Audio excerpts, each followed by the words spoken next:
All right, we're live. Well, good morning, everybody. The first Wednesday in October. Good morning. Good morning. Good morning. We are heading directly towards fall, the Oh, holidays, yes. colder weather, Uh, Yes. feeling, storms, I'm feeling it already. Yep. I done pulled out the sweatshirts. right? Hey, can I get one? Can I get one? You absolutely can. You are good. For Yeah, sure you can. we Thank you. definitely got to get those. It's that time of year. It's Yeah. perfect for the broadcast, it's perfect for everything. Yep. We can show make that happen, guys. Well, and we'll make sure that we definitely, once again, get you to promote your link so that people can come and get those for the holidays for this season. Yes. Tis the season. Absolutely. Well, first of all, how was our week, Renee? We'll start with you. So Good week? guys, I'm gonna start on a very, very somber note. I have got to take a moment to send just some love and prayers to my dear friend, Michelle Snoop Dillard, who tragically lost her daughter day Oh before God. yesterday. Of course, very suddenly. Mm, Katura had just celebrated her 21st birthday. And this no. was her only child. So I have a dear friend that I don't even know how to console, but certainly want to make sure that our thoughts and prayers and positive energies are going towards Snoop Dillard. She co-owns a few spots with Two Chains here in the city, Escobar. She's just an amazing human being, an amazing business person, and this has certainly shaken her and her family to her core. So certainly, as we talk about mental health and just wellness, I know she's going to have her road to recovery is going to be never ending on this one. Oh gosh. Yeah, my prayers with her, definitely Yeah, with her and her. yeah. Thank you. Well, Renee, you bring up a great point. We, even if it's probably harder when sudden, but when we know through a family member is going through something, we know we're closer towards their end, we prepare, and it's still hard.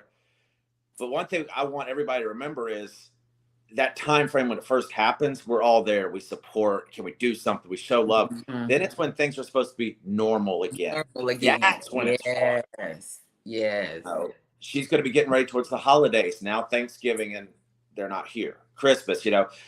So I'm encouraging everybody before we go any further. When it's that time where it's supposed to be normal, like we said, that's when to really ask, be there, look to them, and they may say, "I'm fine." Come back a Yeah. few days later. Can Yeah. I bring you something to eat? Something. Yeah. Right. Right. Absolutely. Yeah. And sometimes to your point, Nate, you don't ask, you just do. Like I've already Yeah. planned, I know some of Snoop's favorite things. So I've already planned to have those put together and delivered to her home, like you said, after all the dust settles, after everybody goes back to their normal and they're like, okay, Snoop is, back.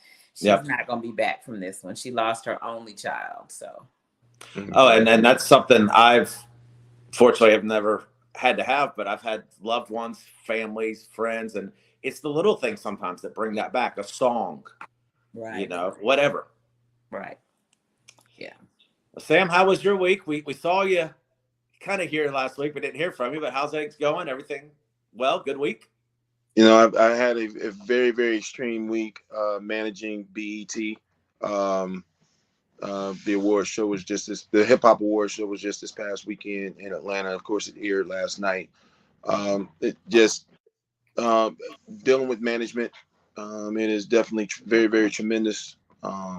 Making sure that type of event on that level, on that stage, goes peacefully and as planned. So everything went good. I just got my voice back this morning.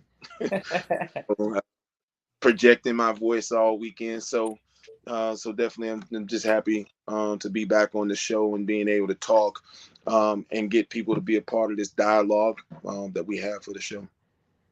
Absolutely. And as everybody's aware, last week or last month was Suicide Awareness and Prevention Month. And we want to keep moving forward, not just on the cannabis end, which is always something important to talk about as we get closer to the elections and voting and more possible legalization throughout the states. But we still want to focus on the mental health. And this month, for example, is Antidepressant Awareness Month, which can roll right back in with the suicide awareness. Mm-hmm. So definitely, I think something we wanted to talk about. And one thing I noticed going through and prepping for this show is youth are actually diagnosed twice as likely with depression, as well as twice as likely to use cannabis among the teens that are depressed.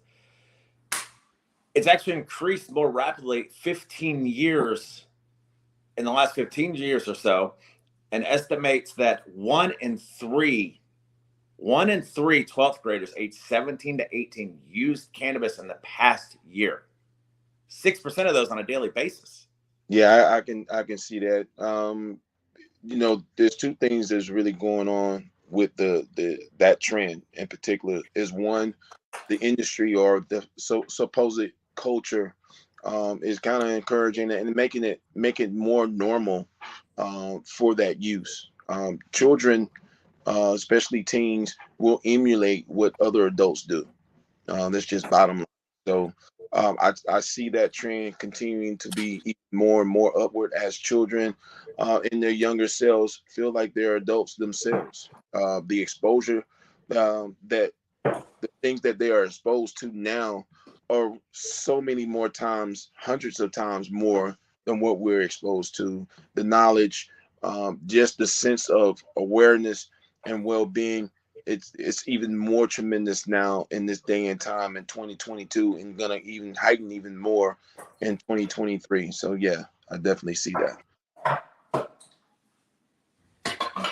Yeah, Sam, you're spot on with that, and hearing that it was within the last year. COVID is a factor. COVID, we are going to feel the impacts of COVID and that the pandemic for at least the next 2 years, right?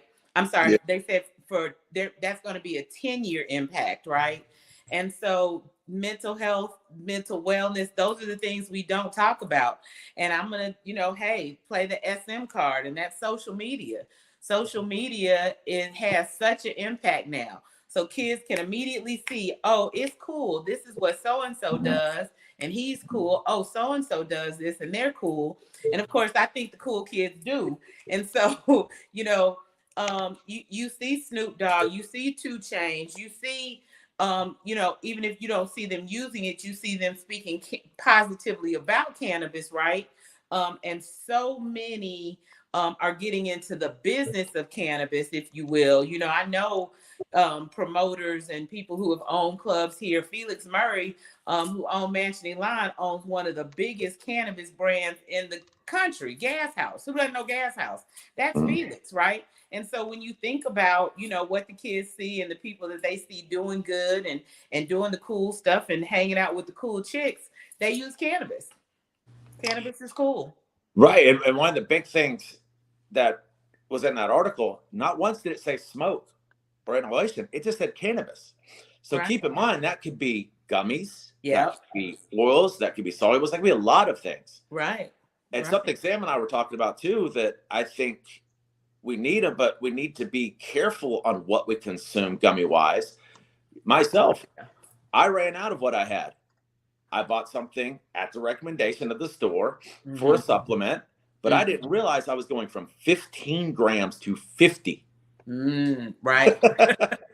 Yeah. So, we as a consumer need to be careful too, because definitely.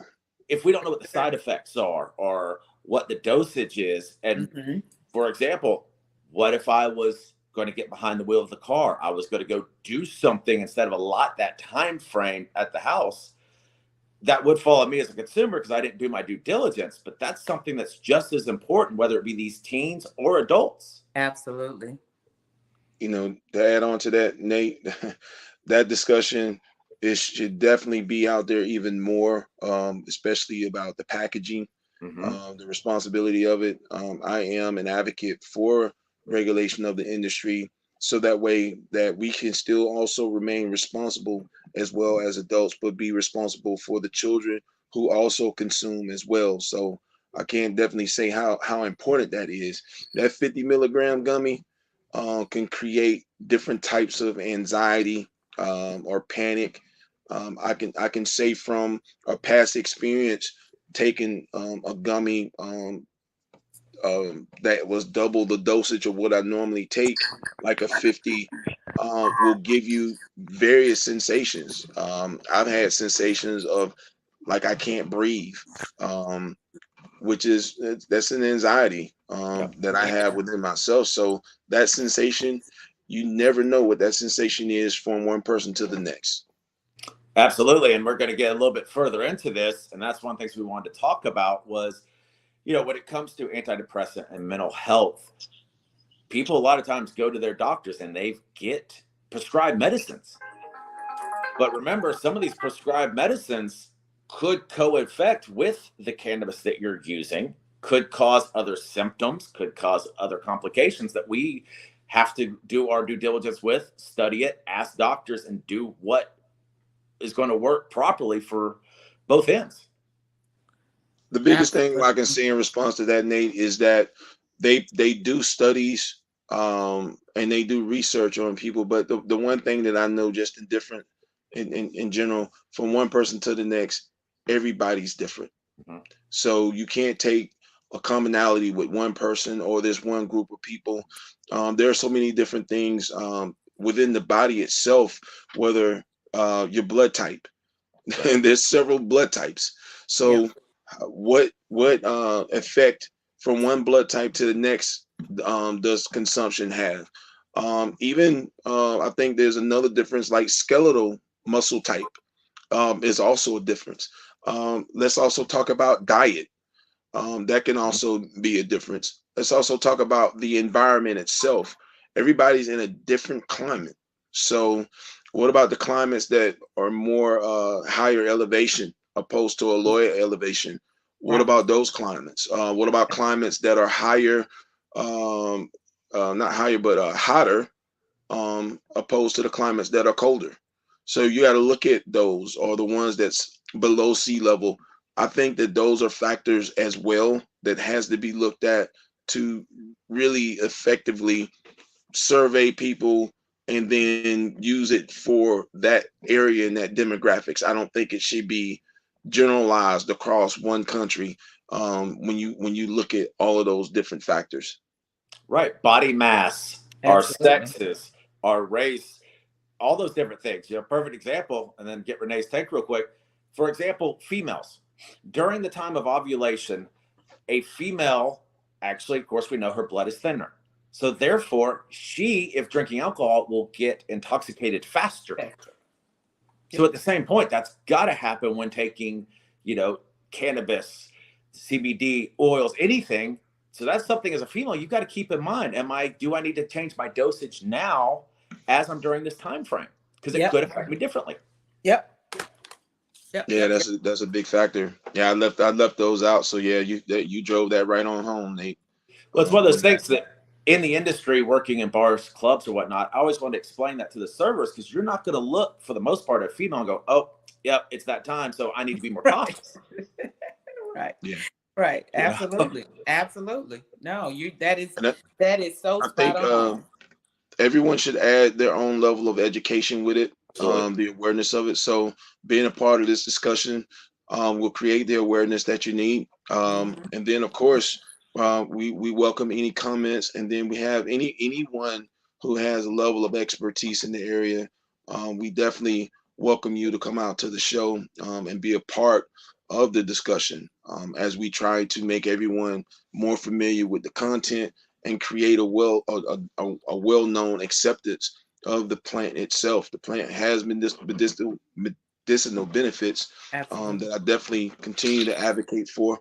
It does create a level of wellness. Mhm. And we're talking about this area of dealing with stress and anxiety. Man, I tell you, I can't tell you how much from one day to the next, how much we may put on ourselves a lot. Mhm. I can tell you this as I struggle with posting on social media, I realize that there is a helpful notion that comes from being on social media. You can truly be here to try to help, and that's what we're here for today. But the social media itself can also bring another level of stress, and I can't emphasize the moderation of how much you put into your social media. You Yeah. put too much in your social media, you can create an undue stress on yourself as well. Absolutely. Absolutely. It's our digital version of keeping up with the Joneses, right? How many likes are you getting? How many impressions? And it's a unhealthy level of competition for some, right? Influencers, that is their Right. job. How do they appear, and how do I get the most traction here? To me versus whoever else is doing something in the same space that I do. And as we talk about youth and adolescent use and misuse, that's part of it too. Those are pressures that we'll never be able to understand. I cannot imagine somebody being able to record the crazy crap that I did in high school and post it to somewhere where it would live forever. I'm glad it wasn't there. Man, like, oh my goodness. So yeah, that this generation, this era of youth and adolescent are dealing with. I don't think they realize just how strong they are, because we might not have had some of the modernization, if you will, and some of the easy ways, the microwaves and things like that. But boy, the things that came with those growing pains, I don't know that which that it's a trade-off. Well, to your point, the influencers, these people see that and go, that's a way that I can make money. I can not have to work a 9 to 5. I can this, I can that. So they put the pressure on themselves to continue to post, to continue to raise the level. And we're not all going to be those people. It is the rare ones. It is the few and far between. It's not for everybody. So great example what you're saying, Renee. And a couple of numbers here for you. 8th and 10th graders, they're now saying daily use has increased since 2018 by 1.3% of all 8th graders and 4.8% of 10th graders. So what ages are those guys? Is that 14, 13, well, 14 to 16? It's going to be your 13 to 16-year-olds, okay. Roughly, wow, on average. Wow. And that's daily use numbers. What about the here and there's, once a week, once every 2 weeks, once a month? I don't even have those numbers. Right. Yeah. Right. I think just to add into that number, Nate, there are a couple of factors you got to look at.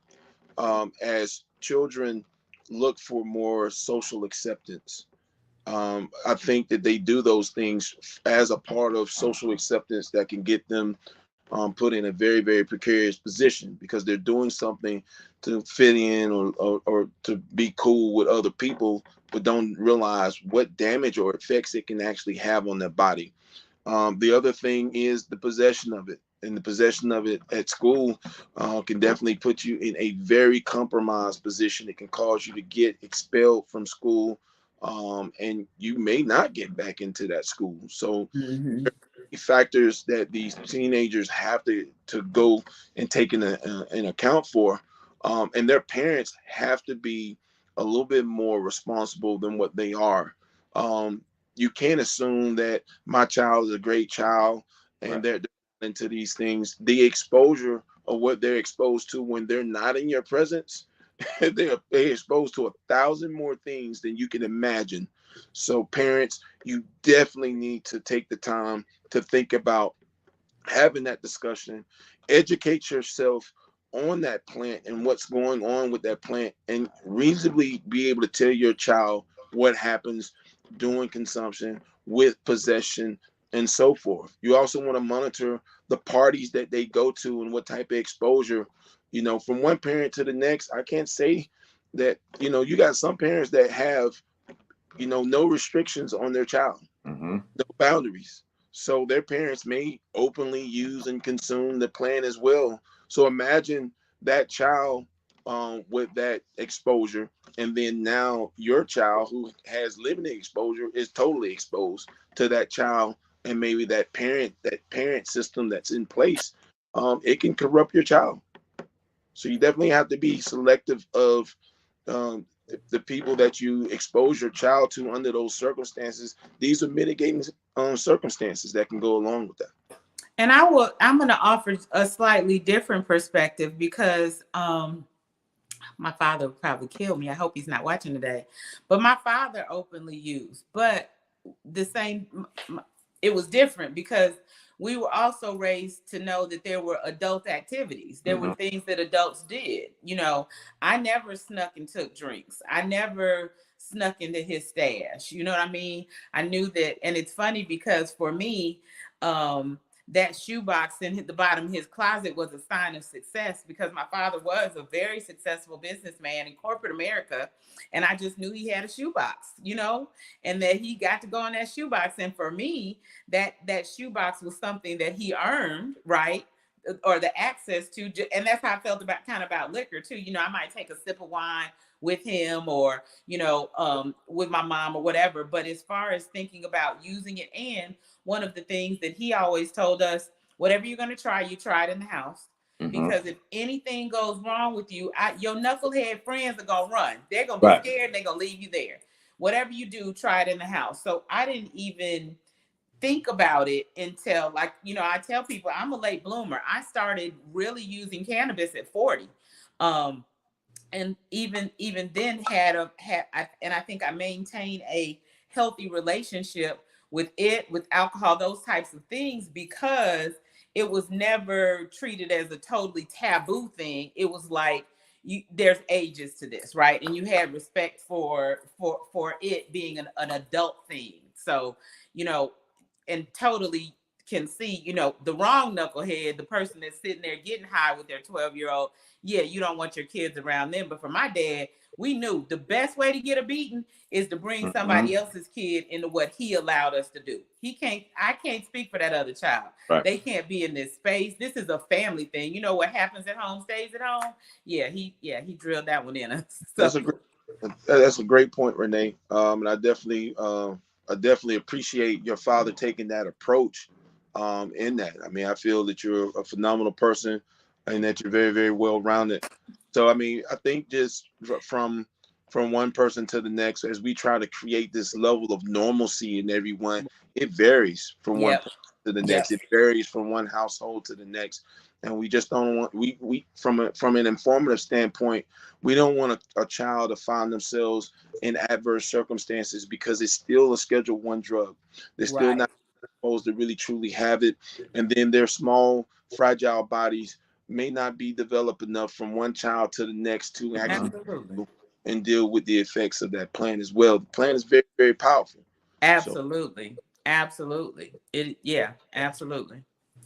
Well, and to your point too, first you were saying, be involved with the kids, know what they're doing. But remember, we now have these that even though you're with them, sometimes you don't know what they're doing. They could still be looking up online and talking about it. And to both of your point, if you're not discussing it with them, and for example, and this is a parent's choice, if you're not involved in allowing, like Renee said, to happen at your home, there's a chance it's going to happen somewhere else. So at least educate and talk to them about it, because they may go behind your back, and then go behind the back. You don't know what area, what influence, what environment they're around that could happen. So now something else I wanted to mention was they said 13.2% of American adults have used antidepressant medicines in the past 30 days. you said 13.2%. 13.2% of adults have used a form of antidepressants in the past 30 days. 13.2% of American adults. Wow. I can look at that as Wow. we're dealing with post gas prices going down, an impending recession itself, higher interest rates as well, and then even with opportunities becoming more limited, as we enter the age of automation where robots are taking people's jobs. Yeah, I would be a little depressed too. So, Well, I hate to say it, but gas prices are getting ready to go up. Right. They're about to absolutely, hit hard. the hurricanes as they keep coming, yes, it's The gonna just. removal of barrels in reserve and everything else that's happened in the last couple of days. Yes, absolutely. Oh yeah. Oh yeah, chain supply is going to have a problem, especially in impacted areas where there's a lot of storm damage. Definitely, the prices of getting that stuff to those areas is going to go up. And Absolutely. in certain areas where, from a travel standpoint, a lot of things travel via trucks. And those trucks, if they can't get through to a particular area, guess what? The supply goes up, the demand goes up as well, which means the cost goes up. So that's the old law of supply and demand. So we definitely have to be aware of that and how that works, and a level of preparedness is important. I would say to all of the pickup drivers, if you can put a 100-gallon gas tank in the back of your truck, that might keep you going just a little bit longer. Especially if you're in those along the Gulf Coast, the Panhandle of Florida, the Eastern Seaboard, all the way up to Virginia, where you may have storm damage in the Carolinas, North, South Carolina, Virginia. You just have to be prepared. Um, it's the same way if you own a home on the coastline, you got to have a certain insurance in place to protect your home. If you don't have it, you're going to lose everything.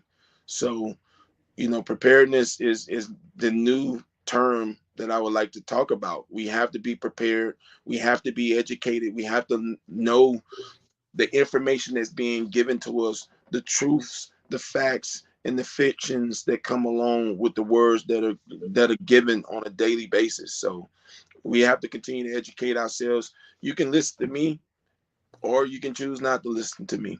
And the point is that I may be speaking fact, or I may be speaking fiction. I definitely want to stay on the side of fact, because I don't want to mislead anyone. Mm-hmm. I think that that's what we're here for, is to give everybody gainful insight on information, and also have a conversation. Absolutely. And that 13.2% that we mentioned, with them using medication, that makes that the most frequently used therapeutic medications in the nation.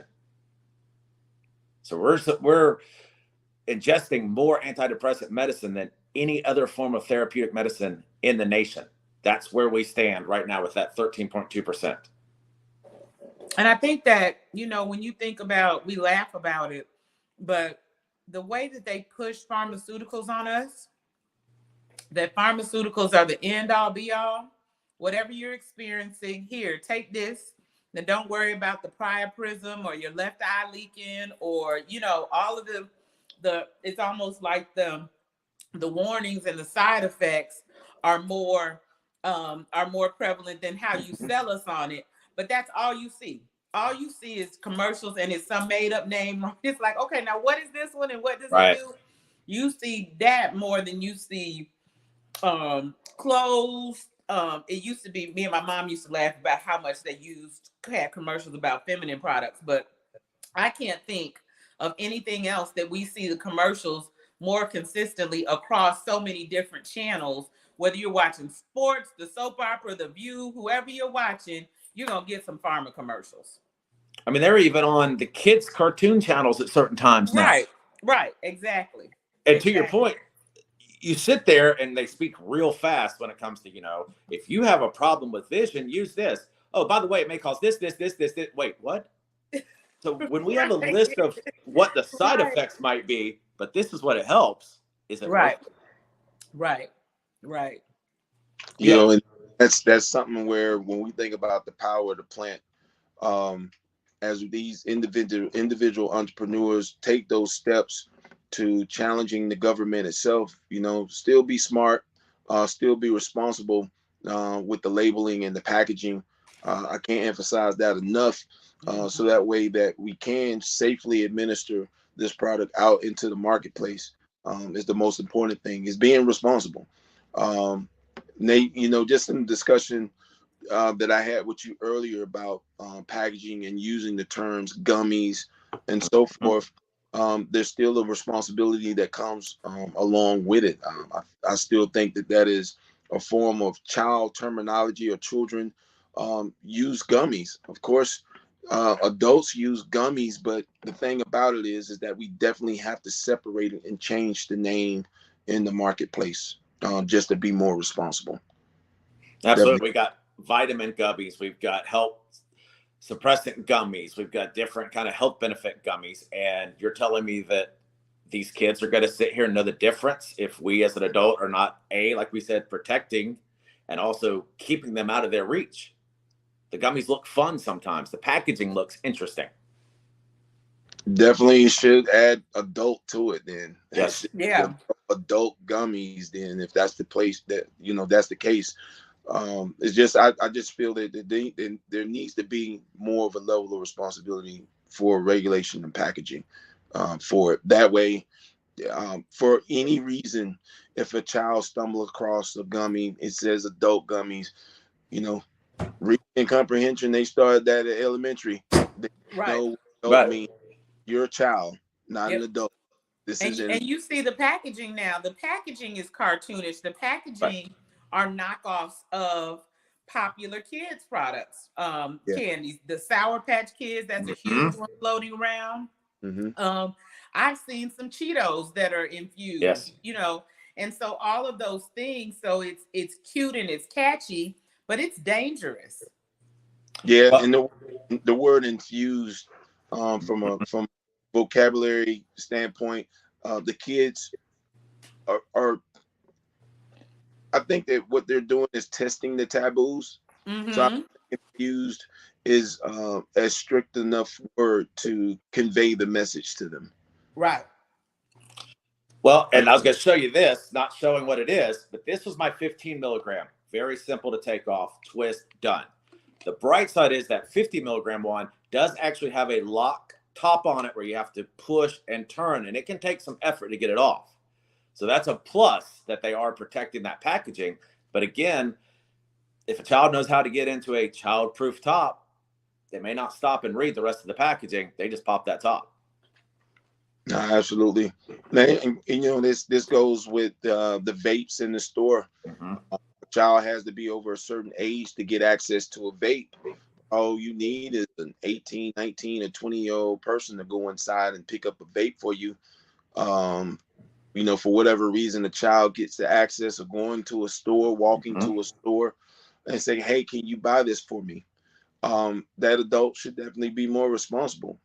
We have to figure out ways to protect our children, and definitely lead by example. So we do have to, in this day and age, I think the tougher conversations, kind of like how Renee's father told them, what goes on in the home stays in the home.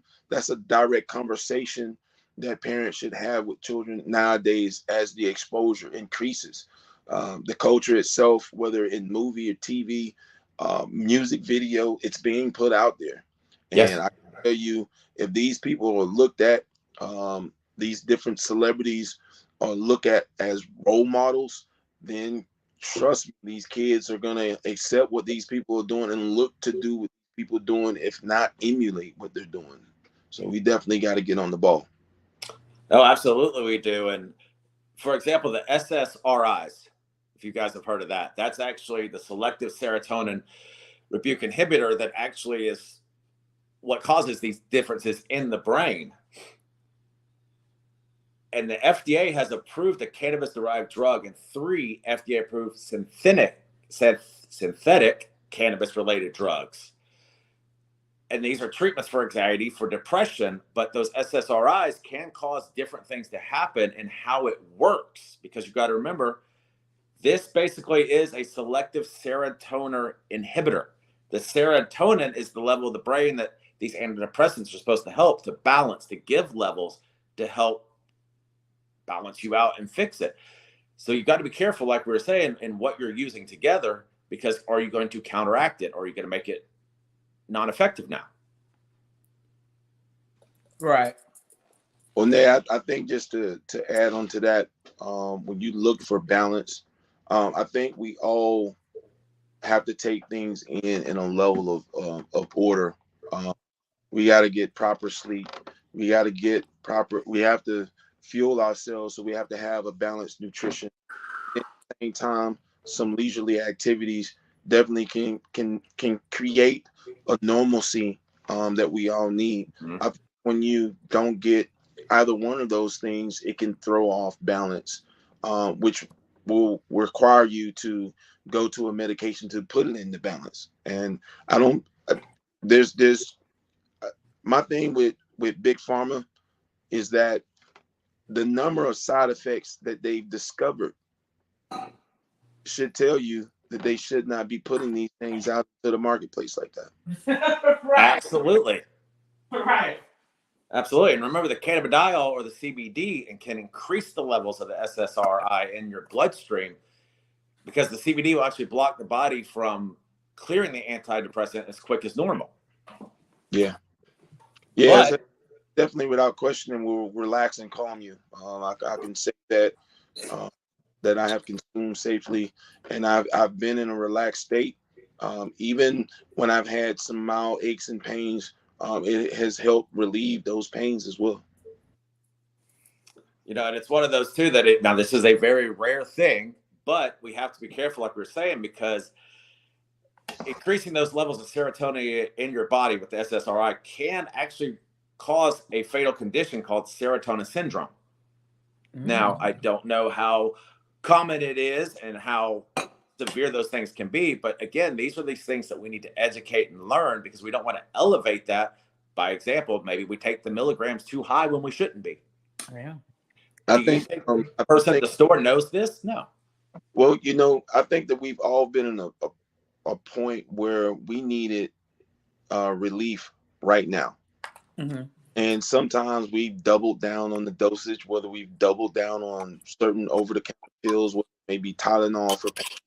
But you got to also understand when people feel these certain sensations within their body, they need relief right now. So they may double down on the dosage. So these are things that are happening to people everywhere. And we have to definitely sympathize with them as they need help and treatment to get past the moment that they're going through. So definitely Well, understand. absolutely. And tricycle and antidepressants mixed with CBD, for example, can actually cause your blood pressure to go higher, give you dry mouth as well as constipation. So they were talking about the side effects, but the CBD can actually increase the level of the TCA in your body. And by doing such, then if you mix the antidepressants, you can cause those other effects. But again, this is not everybody across the board. And this is why it's important when you're going into your CBD store, whatever your health supply is, explain to them everything that you're on and what you're taking so that they can help give you what's proper and not just, here you go. That's true. Definitely true. Like they ask, does cannabis affect antidepressant medicines? In some cases, yes. But however, no research has been linked yet to show this is exactly what happened. This is the cause. This is the effect. It's different for every single person, depending on multiple health factors, as well as what you're saying. Do you exercise regularly? Do you drink enough fluids? Do you do this? Do you mix with alcohol, which is antidepressant? All of that could happen. Well, Nate, just my 2 cents on the matter. The federal government with the 3 dozen different agencies that deals with regulation of this product should do the research and they inform the public. And they have unlimited funding that comes from the public. And I think they should change their stance and viewpoint on how they protect the public. If they do truly want to help, they have to be informative and they have to help with conducting the research. No, absolutely, because there's a lot of reports showing that you can get immediate relief of depression and depression symptoms from cannabis. That's a plus right there. A natural plant that could help with all of this. Both the THC and CBD can increase the serotonin in your brain, which could help release these effects, these thoughts, these anxieties. All of that's there is great because it helps with headache, nausea, insomnia, your GI being upset. My dad, for example, has had a lot of GI issues lately. These are all things that all of this could help with. And we need to do that research to figure out how we can help more people instead of keeping them with prescriptions and medications. Well, Nate, just to add into the public court of opinion, Big Pharma don't bought that response that we've been getting. They bought it. And the government is all about taxation, and pharmaceuticals are taxed heavily. Those are billion-dollar companies that the government is definitely getting their 2 cents off of. Actually, they're getting more than 2 cents off of it. They're getting $2 off of every dollar. So they're getting more than their cut off of it. I just feel that even still, when you talk about in the age of technology that we're in, and we're now being exposed to this plant even more, knowing that there is power and medicinal benefits in the plant, that the government, from a responsible standpoint, should definitely help and assist with the research. I mean, there's no way that, in this discussion right here, I'm hoping that someone is listening and can take this to the next department and say, hey, you know what, he's right. you know so they listen, they monitor, they look at these things, and then, like I say, the public has a right to know.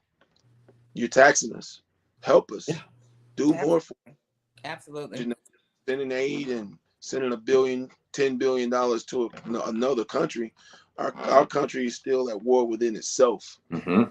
We need to give a level of normalcy and to continue to educate our people to be better, to be well. Well, and another step to that, this is a natural plant. This grows naturally. So, speaking from that end, you're telling me that if we find a way to use all of the medicinal benefits from this plant, that's not going to be cheaper to produce, cheaper to access to people, and cheaper to help these individuals, so that the profits could technically be higher than these pills that we are making chemically ourselves. Well, it's like the game Monopoly. Big Pharma is a monopoly. People who is in that game got big pockets. Mm-hmm. They live in the same neighborhoods as these different Senate reps and senators and representatives that we have in local government. And whether they go to the HOA meeting, or they're in that common circle, whether it's a country club, they're there to have those discussions. If not, those private galas where it's $5,000 a plate, guess what? I'm not paying $5,000 a plate, Right. so I'm not at that gala. Right. But that who is a part of that multi-billion-dollar company, they have the access, and they'll continue to lobby, and they'll have carte blanche access to these politicians. Well, a great thing to your point, Sam, let's be honest and not go into a lot of different examples. Just because the politicians are saying A, you don't think that they're not doing B, they may be keeping these regulations down, but I guarantee a lot of them are using cannabis in one way, shape, or form, even though they're saying we're not going to decrim it. If they're not, their kids are. Right. Right. Yeah. So, nah, I think overall, just in the overall discussion, mental health is definitely going to be the topic of everybody's discussion, whether you go into bed with it or whether you're waking up to it. We have battles that we have to deal with every day, and just this social media, we talked about it before. Social media puts so much stress and burden on people for social acceptance, trying to be accepted by somebody you don't even know. Whether I got 3 viewers or 3,000 viewers, it's not going to change how I feel about myself. I still Right. feel the same person, the same responsible person, the same with the same friends and the same support circle. That's what you should have. You should be standing on your own 2 feet, whether you have one or two or not. You should be comfortable with who you are in this world. That's the most important thing, so Mm-hmm. that we can have that balance. And then you can do the things that enhance your life. We all do things to enhance our life, whether we go for a walk, we go hiking, we ride our bikes, walk our dogs. We have our retreats that we use daily. And like I said, when you have recreational opportunities, that's part of the leisure that we have in life. Some can afford it, some can't. You know. So, guys, the reason my head has been down is because when Sam mentioned taxation or taxes, there is right now, I think there are about six dispensaries, manufacturers, producers of cannabis at different levels that right now, if they paid their taxes, they would go out of business and would not be able to recover. They owe, taxes with a comma in them, millions of dollars. And so even that, it's still that control thing, right?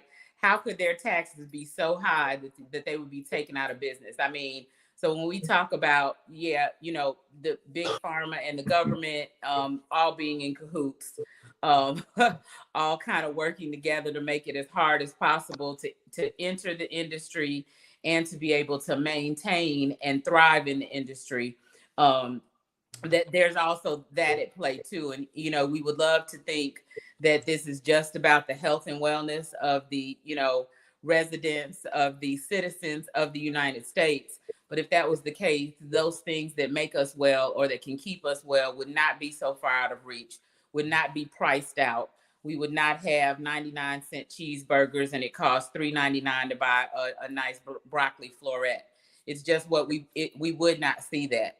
So unfortunately, America in general is about, we're about that dollar. No, absolutely. And what they'll do is they'll continue to penalize the cannabis industry until when it's running rampant. It's like having a nice lawn and you don't treat it. Those weeds are gonna grow. They'll kill the grass. Yes. So basically, once the industry itself just becomes so rampant because you can't tame it, you can't hold it back.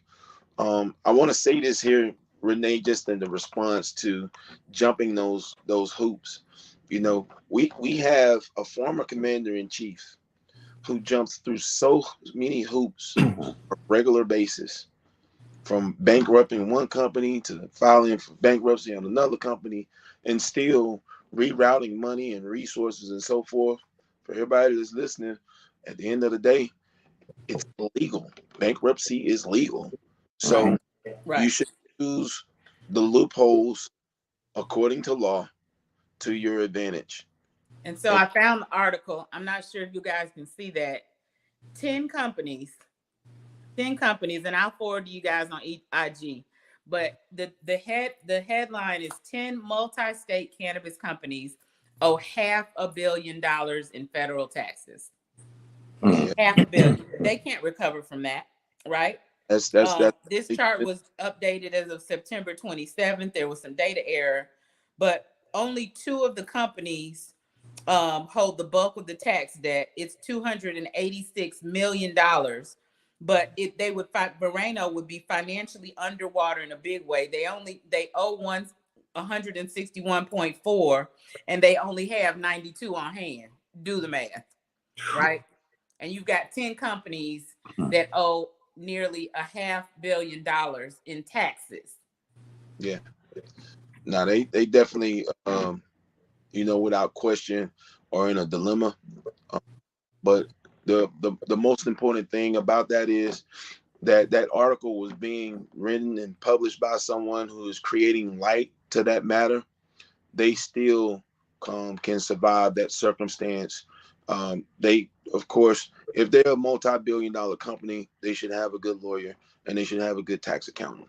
Just bottom line, there are ways around it.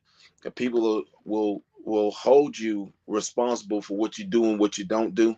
Well, guess what? If you do it the right way, the legal way that's according to law, then are you wrong? Right, So there is a way around it. But right. it's just a matter of so long. Cannabis, marijuana, weed has been considered a taboo to be spoken, talked about, smoked, or in possession. A lot of people went to jail and prison, which we have a current commander in chief who sent hundreds of thousands of people to prison for a prolonged period of time for something that is not as detrimental as you know any opiate or narcotic. Right. But hey, the powers that be, they choose to do what they do. You challenge them, they will punish you. So, for everybody that's listening, I'm not saying to go out here and be a rebel, be against the government. But what we have to do is we still have to educate and inform. And I think it's just as important to make everybody aware. Awareness, you can do so much more when you're aware. When you are in fear, you're restricted. You're limited on what you can do, what you can say when you're in fear. But when you're aware, you can on the matter. So for anybody else that can back up what I'm saying or can educate me even further, I welcome you. come talk to me. Well, and here's a point. For example, on the other side of that, Sam, I worked for a medical company a few years back. And when Obamacare came out, which it helped a lot of people, and it did, and a lot of these bills will help some and hurt others. The company I was working for, they were a supply company. They did stuff for disposable medical equipment in the ERs. Now, all of a sudden, through that bill, his whole company was reclassified. They were no longer supply. They were now devices. And under devices, their whole tax bracket changed. This guy went from, I don't know exact numbers, but roughly probably owing $800,000, maybe just over $1 million. Now his taxes that year almost went up to $4 to $5 million a year. And he's looking at us going, well, how can I get out of this? And we looked at the paperwork and said, you've got two choices: pay your tax, sell your company. And that could happen to a lot of these businesses. They could change what they're classifying of the tax in these areas that are trying to sell cannabis if they're not staying on top of how am I being representative? How am I being taxed? How is this bill affecting me? You've got to do that research. Absolutely. And you hit it right on the head, Nate. And what I would say to that owner is, I'm not buying it. Right. If you're $8 million in debt, definitely not buying it. But what I can do is I can buy business from you and start over and reclassify it and keep it in that realms to where it's reasonable for me. A lot of these situations that we go into, a lot of people will have this dream, aspiration, or this idea, and please do your research and due diligence. I was getting ready to get a building, and before I got the building, I say, and I made the mistake one time in the past, getting a building to house a business without checking the local restrictions on business. And you got to find out, because because the person who owns that building, whether they lease it to you or sell it to you, and you got this bright idea, well, if you don't go talk to the city or the county, guess what? They will make you pay for it. And you're going to pay for a building that you cannot use, that you cannot operate, and you're going to go through a harsh consequence of legally trying to get out of that lease agreement or that contract that you signed on that building. So that's the same thing I got to say about ignorance is not a defense, right? Right. There you go. There you go. What do you think that owner's going to say to you? You didn't do your research? Ignorance Sorry. is not a defense. Hey, he's going to say you're that's gonna not pay this. Yeah, that's not my problem. That's what he's going to say. So absolutely. so I think the biggest thing, as we navigate the industry and what needs to happen now, let's continue to join forces. I feel strength in numbers will get us to where we want to be at, where we want to go to. So for all of the people that's listening, please, we're not we're we ain't not the win all tell all when it comes to this. We need more forces to help us. We want to just be our part in the fight, so that way that we can get the message out and do everything that we can do to help people. There are a plethora of jobs and opportunities that comes with this area as well, that we want to be able to industrialize right here in the United States more than anything else. A lot of things are being imported from China without question. And at the end of the day, I don't want to hate on China, but man, we can do that right here. Right. There are jobs and opportunities that can be cultivated right here. So we want to still make that push and do everything that we need to right here. So for our government that makes it easier for China to be this $1 trillion country, hey, you may look at deregulating some things and changing the classification. Take cannabis off of the Schedule 1 drug list. That's just the first start. We can do that. We can definitely make some changes by volumes by doing that. Well, we can't, just like we talked a few months ago, honestly, where just because they're looking at making it legal doesn't mean that it's completely legal across the board. You still have regulations, you still have penalties, you still have things that could incarcerate you. And like you said, ignorance is not the answer. No, Yeah, as you know, here in the state in Atlanta, city of Atlanta, we just celebrated, and I'm definitely throwing up the air quotes on that one. We just celebrated on Sunday, Decrim Day. So it has been Mm-hmm. five years since cannabis was decriminalized in Georgia or in Atlanta. I apologize. And everybody wants to say, "Oh, so it's legal now." Stop it. If it was legal, they would say it was legal. Right. Please pay attention to the terminology. Decrim means that they can't lock you up for that charge. Doesn't mean they can't stop you. Doesn't mean they don't have probable cause for whatever Mm-hmm. else. And that's not just a gateway for them to be able to find what else. And if you have a warrant, you're going to jail if you get stopped for that. So that $75 ticket is not a get out of jail free card. But your blinker being out, your tag light being out, those Yep. are all probable cause stops that now they can look at something else. Yep. Have you been drinking? Do you have something in your vehicle? Do you have this? Do you have that? Yep. So you need to also know your rights. Don't step out of that vehicle. Now you've given them free search. Just because they say, sir, step out of that vehicle, you don't have to do that. Absolutely. You have to know your rights, but you also have to have a level of awareness with it. Correct.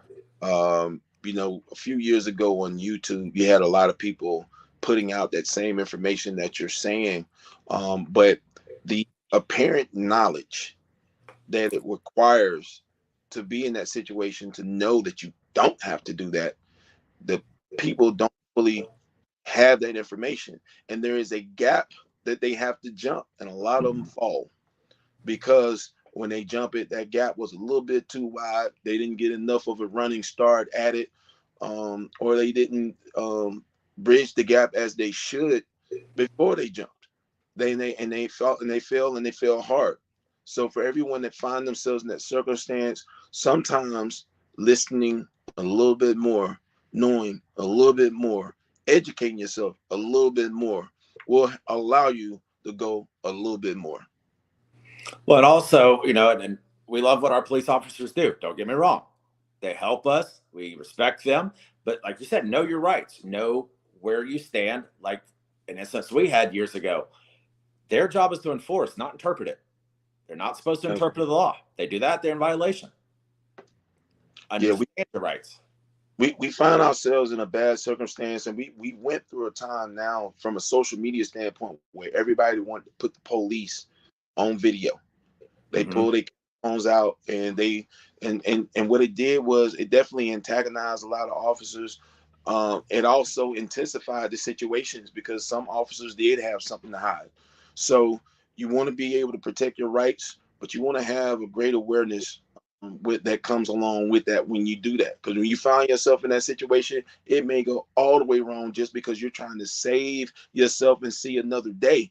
But it can also go terribly wrong. I definitely hope to get officers who are wrongfully approaching the situations and trying to not necessarily incarcerate people, but literally harm people in their job every day, because there's a responsibility to the job. You take an oath. You're sworn to take an oath to protect the public trust.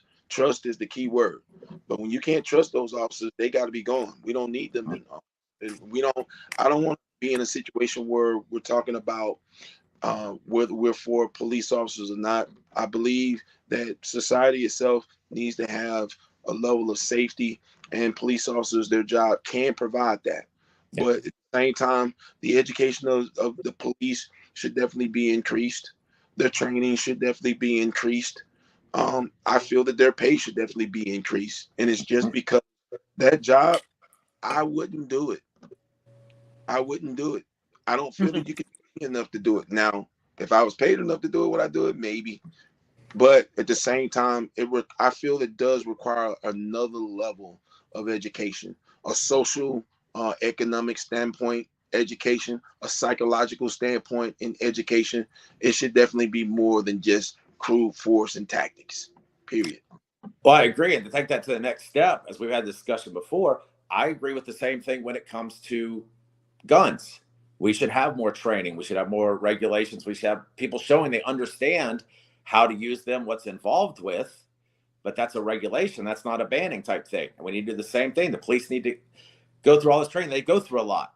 But we as normal civilians, if we went through their training, I'm not so sure that we would come through with the same fine colors they would. That hard situations. I think the situation is how we look at it. As we talked about the different in your conversation, the body mass, the race, Mm-hmm. those are factors, and I think that all of the factors should be evaluated. I think that there should be an assessment on everyone, and that to get the correct statistical information to administer products or put people in different positions. Like I said, we all are uniquely different, and I definitely feel that we all should have. There's a common test that we all have in for all of us, but from our race, background, age, exposure, the environments that we're in, those are factors that need to be um, inputted into the final determination. That's the only way to protect all of us, because you can say that the laws were wrote for all men and all women, but the one thing I know is a fact when it comes to the law, it was wrote by a man, which means that an exception was created Mm-hmm. by for a man. So with that being said, Well, like I say, there's an exception to every rule, absolutely, and our laws were written with exceptions. absolutely. So that's why you have the right to remain silent. Get your attorney to handle anything that you need to say in the court of law. That's how it should be. And as we continue this fight, we definitely need to work on our legal representation, and get someone who can actually come in and talk about the laws, the structure of the laws itself, and the process of things going into law. So we definitely need to work on that. We definitely want to start working on our fight and going down to the Capitol and getting the correct representation, so that way that we can get this industry where it needs to be at. So for that. Yeah, absolutely. And a couple of thoughts real quick on what we were discussing there a moment ago. THC, for example, too high a dose, too much of it can cause anxiety or even a panic attack. I So that's believe that. supposed to help us, but it can go too far. You're right. The dosing is very, very important, and the packaging and the regulation that comes with the packaging is definitely very, very important. I think that if we create a level of normalcy, we don't have to tax that industry so hard, so much that it can't operate. It's almost like you're trying to put them out of business, but you have to definitely stand strong, in what you believe and what you feel, but you have to get the applicable help that you need to survive, to have a solid foundation to stand on. You definitely have to get people to join into the fight. Right. Because on the other side of that, the anxiety or depression that a lot of people have, the CBD will help with. Absolutely. So, you got to be careful with your THC, your CBD, everything else. They all go hand in hand, even though they could be considered a derivative of the same idea. Each one's going to affect differently. Yeah, I definitely feel that the from a dosing standpoint, the 15, 20 milligrams in one day is definitely more than enough. I definitely feel that, and me and Renee had a very, very deep discussion about the anatomy of the body and how it works, with the tolerance that the body will build toward regular consumption, of anything that you consume, especially if it's a medicine that has an altering effect on the body itself. As you take it on a daily basis, you're going to end up having to increase the dosage. Right. So we all know that, we all are aware of that. We don't want to. I think that the body should go through a detox itself, so that way it can reset itself. And I think that the other things that go along with it is being mindful of that. That's the best way to keep our body the best that it can be for us and for the long term. Absolutely agree with that. Well, so I guess that means that we've had a lot to go today, did a lot of different things, but we're at that time again. Hey. Yes, it is. So what we'll do is we'll have a couple closing thoughts where they can reach out. Renee, where they can get those shirts. Yep. If they can give them out for Christmas presents, Thanksgiving gifts, maybe hand them out trick-or-treaters. That part, all of that, right? No, thank you for that. I appreciate it. So I think, we've got to do a word for the day. And Sam, you said something that started with an R, and I said I was going to remember it. Was it resilience? Was it towards the beginning of our conversation? We were talking. And so if it wasn't resilience, that's what it's going to be. It is going to be resilience. All right. And so where can you get us? You can get us at cannabodydesigns.com. You can buy directly from our Instagram on at canna_body_designs. We put things on hold with some of our retail places because we got to get some business in order to make sure we don't have to put hits out on anybody if they try to duplicate our merch. And so we're dotting some I's and crossing our T's. So our legal counsel has asked us to pull back on some of our retail establishments, but we still get to keep pushing it forward because we can at least track the sales and tell where it came from and all that good stuff. So that's kind of the legalese. But yeah, we want to continue the conversation. Canna Body Designs was created to encourage mainstream conversations, hashtag Canna Conversations.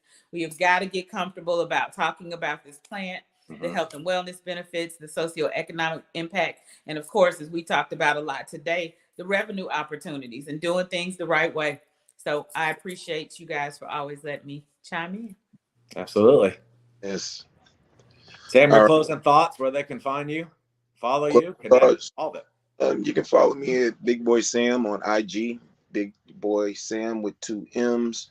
Follow the Match Foundation as well. Definitely, I welcome everyone to join us every Wednesday. If you want to have a discussion, you definitely can find me on LinkedIn as well. I'm going to reach out to the community as well to get support in this industry as we continue to put this platform out there just from an informative standpoint to help build the industry, the knowledge and awareness to come with it so that we can get the support that we need to stand strong with this industry. So definitely follow, connect, and definitely look to connect with you soon. Great show. Appreciate everybody being here. Again, we're going to have these on multiple platforms. We'll be doing this again next week with more news on cannabis and mental health. You can always connect with us. For example, Matcha Foundation. We put news stories up on Twitter and our Facebook page multiple times a day. You can follow me on Twitter or on Instagram at DJNQ75. May everybody have a blessed week. We look forward to seeing you again next week. Awesome. Thank you, guys.